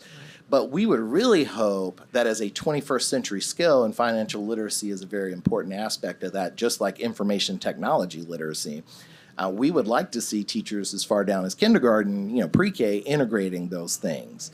You're speaking to my heart. Right. Yeah, because but in terms of actual courses, it really does begin at the middle school level, and then it's required at the high school level. Okay, because that was really speaking more to my concern, and I think we spoke about this before, to where at an earlier age, and I would love kindergarten, elementary school, to start building those kinds of minds, because this is more of a lifestyle type of concern for each and every child, each and every family, no matter if you're going into business or what occupation you might have when you're older, but just for that to be more of a responsible or responsibility type of curriculum. Mr. Right. Chair, Dr. Witherspoon. to Commissioner Clyburn's point, we've had at least had at least one or two examples where some local financial institutions have partnered with schools for savings accounts. And Dr. Cooper, I think you've spearheaded or collaborated with a couple of entities with savings accounts, not only for students, but they provided some financial literacy support for the parents as well. So there are some examples in the district where that has happened at the elementary level. And Dr. Witherspoon, if I may. Sure. Junior League has also done some partnering with our schools as well to provide financial literacy education. So my other concern is, how can we make this more of a district-wide, just an everyday type of thing instead of it being fractured off into certain schools, and I would love to see something like that. Dr. Witherspoon. And that is something we can look at. I do know, and even as yesterday being out in schools, we were at or multiple schools, but certainly at Hopkins Elementary, and they were doing some examples of RISE, and you may be mentioning that in this next presentation. But just in problem solving and some other instructional activities that were going on, I think money was and coins were associated with some of the activities that the students were doing for number sense and that type of thing. But to your point, and some of those things are embedded in some of the grade level curriculum. But your point is taken. All right. Okay, Commissioner Harris. Just one follow-up question. Dr. Hassinger, when the LBAs are created, are we looking for certified instructors? There we How do go. we There we how, go. how do we go about selecting the type of teacher There that's we go. For the course Right. creation? right? For instance, okay, we do real estate, Sure. and that's one of our LBAs, right? Right. So the instructor that's going to be teaching that, how do we? Certified through the state, right. So the CTE certifications are very complicated. They're partially about passing those tests and getting that teacher certification. But our CTE teachers spend every summer keeping their certifications up through real world experiences within that field. So in the case of real estate, we have some individuals on tap that are already in that certification program and taken care of at the state level. But I will say, course development that may not be specifically like the 4 content areas, it would be very important to have certified individuals on the team, the course development team, and then a content expert. And that may be, for example, if it's a music course, it may be an amazing violinist that teaches at the university, or it may be a local church musician, or whatever it may be. So it can be more complicated than just 2 teachers sitting in a room and writing. If you want something meaningful, interesting, and engaging, those are the things that are necessary in curriculum, okay? Then you need to involve lots of stakeholders. Yeah. So once it's time to select the teacher for that course that's going to actually teach, is that what if the state, say for instance, let's say we decide to do an LBA in DJing. Really? Really? There- Okay, but there- that's a good example. There is some interest in a middle school LBA just in don't- DJing right now. That's not too But far. I mean, a lot of our students are into the film stuff with their phones. So how do we select what level of certification or what type of teacher? There you go. That's So conversation. LBAs can often be taught by folks outside a particular certification area. Not always. Okay. Not always. Okay. Like, for example, if it was African American history, it would probably need to be someone with a history license, or maybe history English if there was a big edge on the African American literature, for example. But in that case, you may have a social studies certified teacher who has this professional experience that wants to allow students to experience that, learn from that, integrate their learning throughout the curriculum in other classes.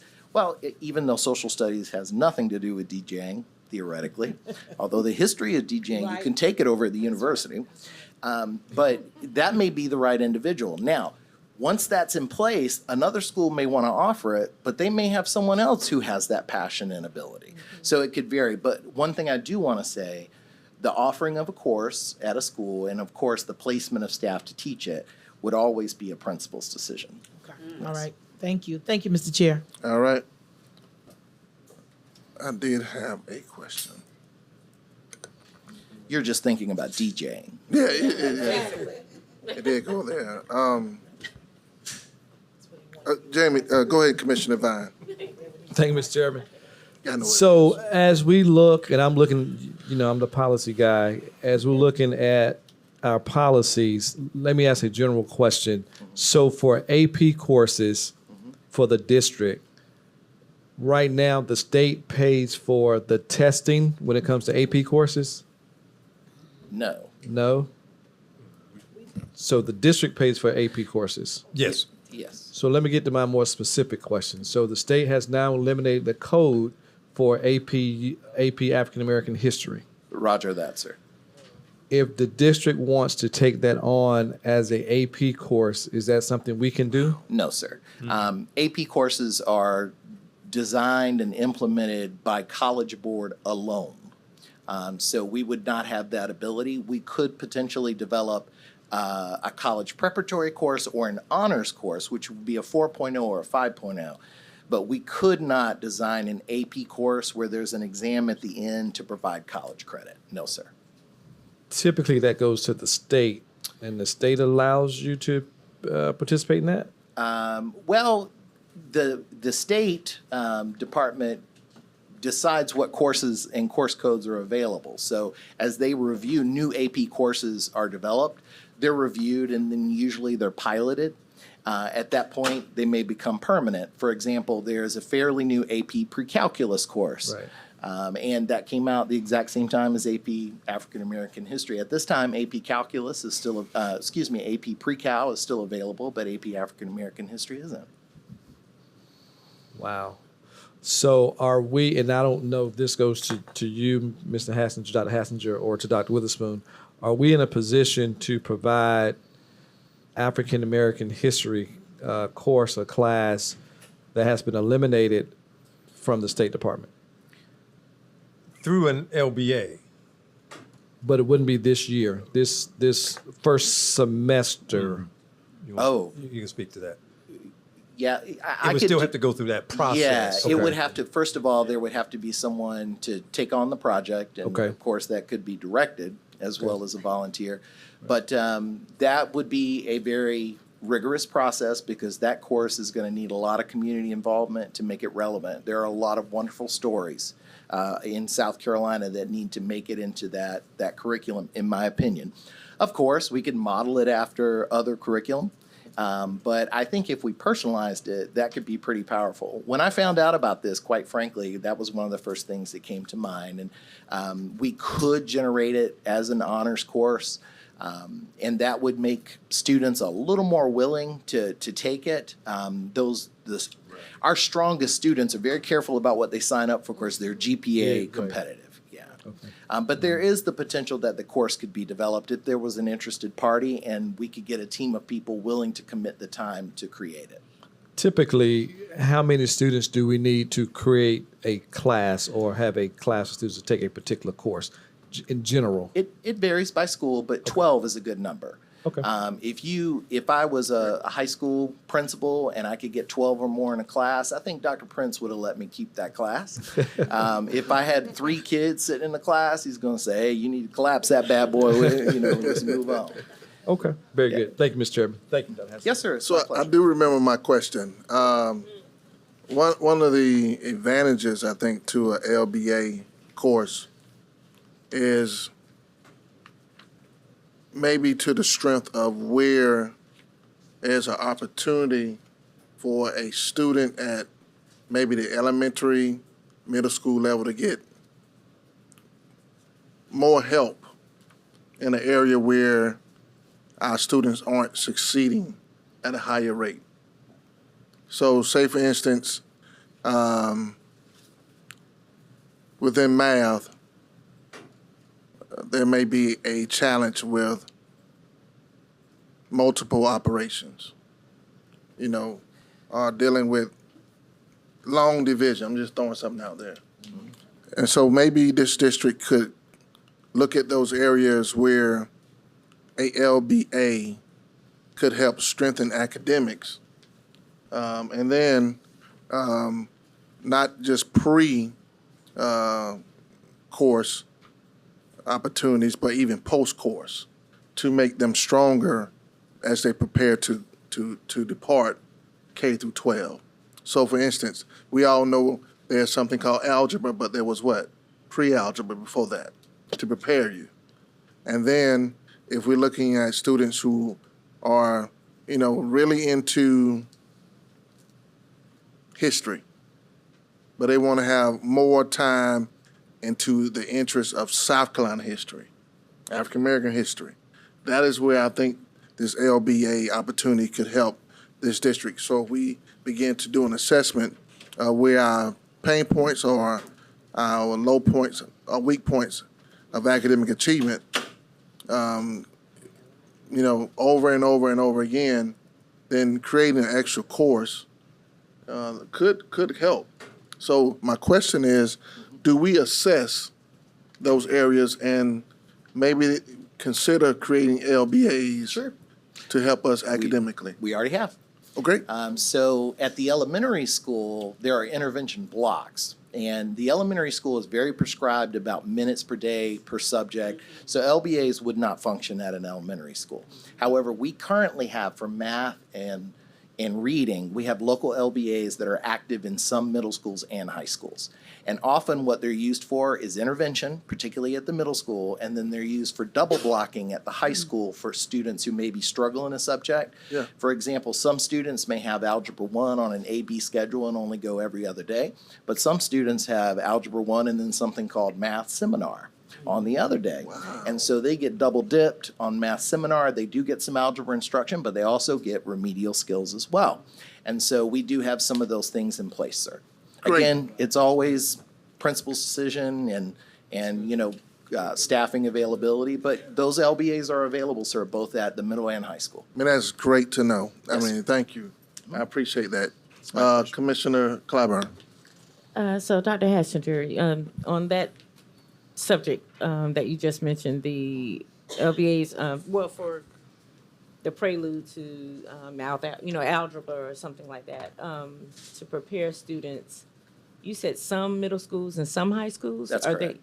So are those schools that are chosen based upon Not chosen. the need? Or the principal has Yeah, they requested- look at their numbers and all and make that determination. And depending, as you and Commissioner Bishop, where Dr. Bishop is just speaking of, that we do talk with school leaders about data and some considerations that might need to be looked at based on that, which could include, some scheduling options. Yeah, that's good. Thank you. Yes, ma'am. Any other questions? Thank you so much. Thank you for your presentation. All right? Yeah, one more.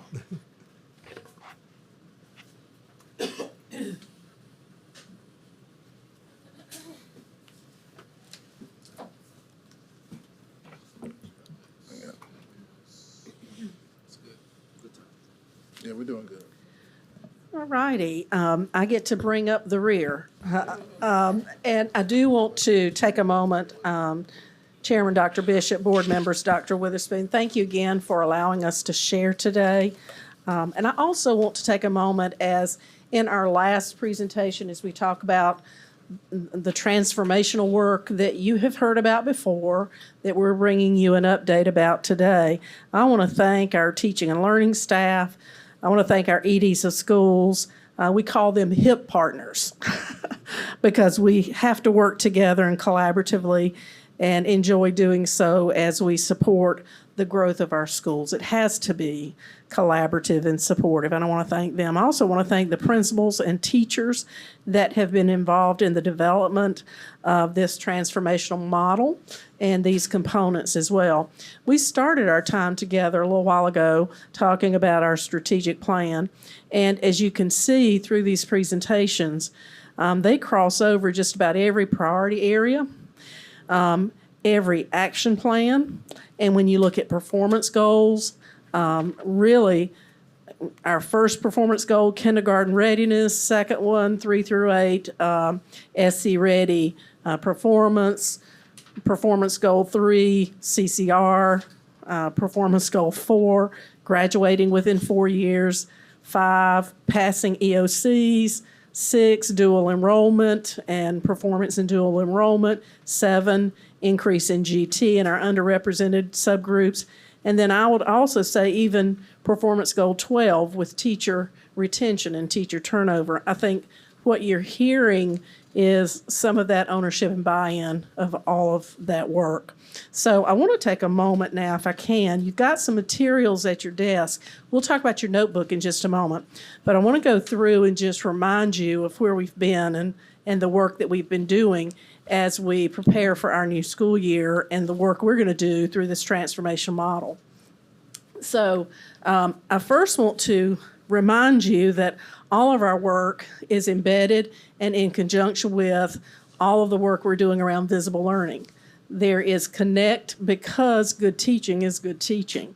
And of course, as we look at learning intentions and success criteria, a learning intention should be the first part of any lesson or the planning of any lesson, because a learning intention tells us, what do we intend to learn?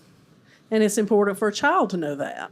What is it that we are intending to learn? It also adds clarity for a teacher to know exactly the intent of that particular lesson. And then success criteria, that answers the question, how will we know we've learned it? Right? And it also lets a student know when they've learned it. And it's also important because it gives teachers markers or evidence of learning, but it also gives students ownership for their learning because they will know what they're supposed to learn and how they're supposed to learn it and whether or not they have learned it. And that's really the ultimate goal. So for our work, our learning intention is we're learning how to transform our work and our daily practices to create highly functional and productive classroom environments. And we'll know we're successful when we can, across the board, identify and implement foundational instructional expectations in our classrooms, manage and support effective data-driven PLCs, and also make sure that we analyze and use data that informs instruction, again, across the board. So in your notebook, and we'll look at those materials in just a moment, the components of the work for us have been the Richland 1 PLC guidebook that has been updated and revamped. Also, our Richland 1 instructional expectations. And let me explain a little bit about what that is. We had some real important conversation in teaching and learning, and then also with our principals and with our teachers to say, what is our expectation when we walk in a classroom? I'm not talking pre-K, or I'm not talking 12th grade.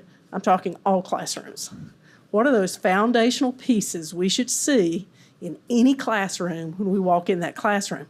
Now, there's a lot of difference.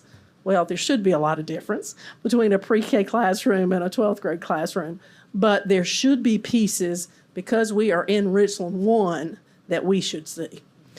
So we went through the tedious, hard process of creating that list of instructional expectations. And our teachers have had a voice in it. Our principals have had a voice. And we want to share that on behalf of them and also our executive directors of schools and teaching and learning. So we'll look at those in just a moment. Then, of course, our walkthrough document, which mirrors those expectations. Because if we're going to walk, we need to be looking for those expectations, if that's what's important to us. And then, of course, the follow-up instructional rounds that we'll talk about in a moment. And then the model itself that helps us to close the loop and provide follow-up. And again, you've got a copy in your notebook of the updated PLC guidebook. And again, the purpose of this guidebook is to guide the schools in their implementation of quality PLCs and what a quality PLC should really look like. And I want to apologize to you. This is not the fancy dancy notebooks that our principals are going to get, but you're getting the first draft. And when the fancy dancy ones are printed, we'll make sure to give you a fancy copy, all right? But our principals will get this same type of notebook that you're receiving today. And then if we also look at the general instructional expectations, I want to take a minute, and again, you've got a copy, but I want to talk to you about what you see in those general instructional expectations. Again, thinking about and taking into consideration the difference between a pre-K classroom and a high school classroom, we still should be able to see these things. And they're really built around planning, engagement, instruction, assessment, and environment. And it talks about the planning process and doing that with fidelity, using data, seeing students that collaborate with each other along with the teacher, that they're provided challenging work, that resources are differentiated based on the needs of the children, that during instruction there's a clear focus. For us, those would be those learning intentions and success criteria. Students understand why they're learning. There's modeling being provided. It doesn't always have to be the teacher. It can be student to student as well. There's opportunity for practice. There's open and closure to every lesson. There's opening and closure to every day. There's opening and closure to every week. And also students are provided feedback. Students provide feedback to the teacher. Students provide feedback to each other. And then the integration of learning so that students are not just learning a subject, but they're learning information and they understand how it's integrated together. And then, of course, with assessment, being able to use their data in PLCs to make their work better and to understand how they can learn from each other to do what they do better for their students. And then also being able to monitor and adjust. For learning and for our children, it's never a straight line. So how do we allow for those 2 steps back and those 3 steps forward when our students need that kind of support? And then the environment. The environment should demonstrate that relationships are being built. That's foundational to any classroom. And that there's an organization to the classroom. Our children need that kind of structure so their thinking can be structured. And then also the expectations. The expectations are high for every student in every classroom. So you can see from this list why it makes sense that you should be able to see all of this in every classroom regardless of the age. And then, of course, our walkthrough instrument that we'll be using in a matter of days is mirroring those same expectations, okay? And we'll visit our schools and in collaboration with their leadership teams, we'll use this walkthrough instrument to help them identify what is an area of weakness that we need to focus on? What is their problem of practice? And then if you remember seeing this model, I've shared this with you before. If you look at the green area, 1, 2, and 3, that's looking at the school's data, looking at the district data. What do we see as a problem area for this particular school? Sitting with our principals and our leadership teams to really understand that particular school's data, their classroom's data. And then the learning walk, which really typically is focused on students because it's looking for evidence of these things that the teacher has done. And then, of course, coming up with that focus or that problem of practice along with the principal and their leadership team. Then comes the role of teaching and learning. Because once that problem of practice is identified, let's say it's engagement, student engagement, then in teaching and learning, we need to identify the staff that can go to that particular school, and for a 3-month period, they're going to pour into that school in engagement. They're going to provide professional learning. They're going to provide coaching. The schools may be doing their own learning walks, but there's going to be a really big effort to help them in that particular area. I hope you can see the real intentional going deep. We can't address everything on that list, but let's take it and let's go deep in an area, get good at it, and then we'll move forward.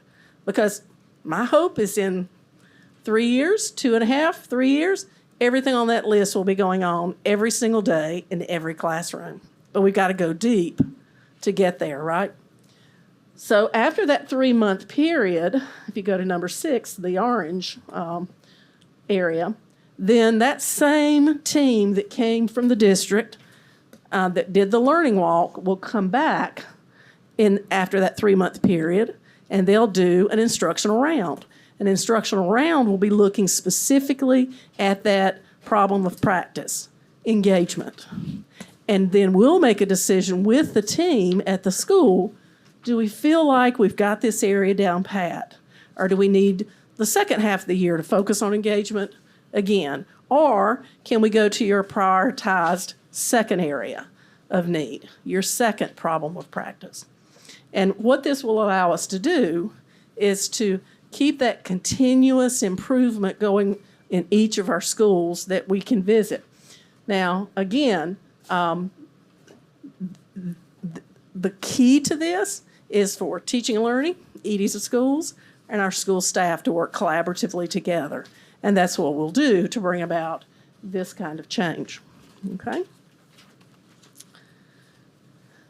Now, speaking to that, there have been some components or some pieces that have come out of this work in addition to the work I just described. And again, the key to this work has been the collaboration that has occurred. So you've heard me talk about this, but the teacher think tank group really began as a group that we could have some conversation around those instructional expectations. And we're going to keep that group going. We're going to continue to have conversations with them before things are rolled out in teaching and learning so they can provide input. There is a teacher from every school that serves on the teacher think tank. We already have our dates for this year. We'll meet in the fall, the winter, and the spring. And it's just a way for teachers to be involved in the process. How many times have we heard a teacher say, and I always cringed when I would hear it, I don't feel like I have a voice. You do. You have many opportunities. But here's one that we want to make sure you participate in. And for me, this is as much retention as it is involvement in teaching and learning. And I'm excited that we met with them in April to kick it off. They were such an exciting group. We divided into early childhood and elementary and secondary and had some great conversation. So we're coming back in September for our fall meeting. And we already have a list of things we want to ask them about and get their opinions on. So it's, again, it is about we're better together. And it's better when we can collaborate and work together. And yes, they do have T-shirts. Thank you very much. All righty. Two other things that have come out of this work also, and this is through multi-departments, and I want to thank our AARE department as well. We have updated the Mastery Connect handbook, and that's in your materials as well. And all of our schools have that. And again, that was an updating and making it as user-friendly as we possibly could. Also, as you think about these components and these problems of practice and the work that our schools may be individually doing, that also impacts professional learning. And we were able to officially kick off our Office of Professional Learning that really is tying into this work as well to help us make sure we target professional learning at the individual school level, and also helping us to align professional learning. As we think about our strategic plan, how does our professional learning tie to those key strategies in our professional development? So and making sure that it aligns, and also offering support to our schools as they develop their professional development lists for their teachers. But we do want to thank Dr. Witherspoon, the Board of Commissioners, for all of your support as we continue to transform our work. Now, I want to just direct your attention, if I can, in closing, to the notebook. And you'll notice there's a foreword by Dr. Witherspoon. And I want to direct your attention primarily, I think you see everything else that we have spoken to today, but I want to direct your attention specifically to the narrative. And that is, I think, maybe the second tab in your notebook. If you go to the narrative, the narrative kind of lays out for you what this transformational model really looks like. And our team leaders that will be leading the teams to do the walkthroughs will get this, as well as our schools will get this ahead of time. So they kind of understand this whole process. And it describes the work from the learning walk, what we're doing before, day of the walk, and after. Instructional rounds, What are we doing prior to, during the walk, during the round, and then after the round. And then you'll also see a learning walk summary, and it kind of lays out for everyone how long the learning walk will last, when teams arrive, when teams debrief, and when they meet with the principal and their EDF schools and their leadership team. And then you have that same kind of information as well for the instructional rounds when they are done. Following that, you see the timeline of when we will do our visits. We have some dates upcoming for the first learning walks. That'll be August 19th through the 30th. It's going to be very quick, but we want to maximize that 3-month period. Then we'll go back and let them work September through November on their problem of practice along with teaching and learning support. Then the first instructional rounds will happen in December. And then we'll start January with our second problem of practice cycle. And then complete that cycle in April prior to the last big pushes for testing. And following that, we have the summary forms that will be used for the learning walk and the summary form that will be used for the instructional round. And again, I would love to be able to tell you everything that I've just shown you, and everything in this notebook probably needs to be marked with draft, because as we go forward, it may very well change. And we are more than willing to change anything as long as it helps our schools and helps us do what we do better. So again, thank you for this opportunity, and we'll see if you have any questions. Any questions? Any questions at this time? Okay, Commissioner Myers. Just a quick question. Looking at the transformation model, this question goes to you. Which one you think that Richland one right now are very successful, are doing, and which one of these stages do you believe we are struggling in? And you're talking about this model? Yes. You know, it really is interesting because this is a district model, but schools have their own model of follow-up as well, their own cycle. What we're doing really is providing a great example of how you do continuous improvement, right? So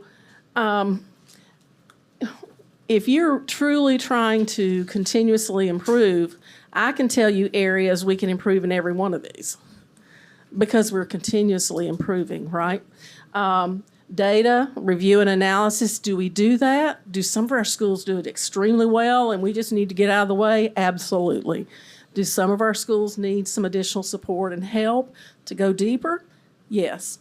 So again, it'll be tiered to and it'll be differentiated based on what a school needs.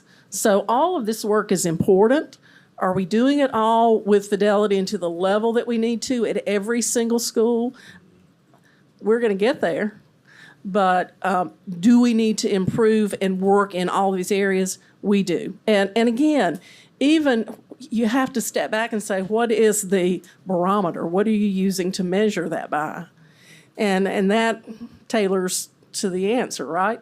If it's SC ready or summative tests, that can't always be the answer because there are many of our schools that may not be at the excellent level, but man, they're doing some really important, good stuff that we need to acknowledge and make sure they get credit for. So when we talk about the data, we're looking at every data piece we can get, not just summative data, but formative, demographic, bands of poverty, poverty bands, because we've got schools sitting out there that may be at a average or good level, but they're at the top of their poverty band in the state of South Carolina.